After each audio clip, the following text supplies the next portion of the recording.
Buti na lang talaga na try ko to. Sakto lang yung amoy, hindi matapang, hindi rin mabigat. Guys, unang-una sa lahat, wag na wag yung pansinin yung asong kahul ng kahul dun sa kapitbahay namin. Kasi hindi tumitigil yan.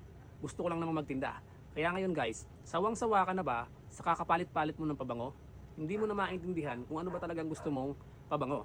Minsan pag nag-test ka mabango, pero pag ginagamit mo na, ang sakit sa ulo, ang sakit sa ilong, at hindi ka makapag-concentrate sa ginagawa mo dahil naapektuhan yung utak mo. Meron akong i-recommenda sa'yo na siguradong magugustuhan mo. Itong 1155 ng Oxygen na brand.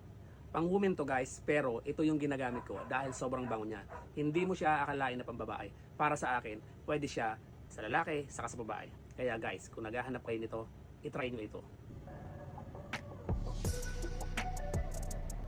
Buti na lang talaga na try ko to. Sakto lang yung amoy, hindi matapang, hindi rin mabigat. Yung tipong amoy fresh ka talaga. Pwede sa kahit anong araw, kahit anong lakad.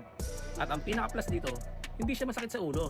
Kaya kung naghahanap ka ng pabango na sobrang bango at magaan sa pakiramdam, ito ang para sa'yo. Check out na sa Yellow Basket. Bye!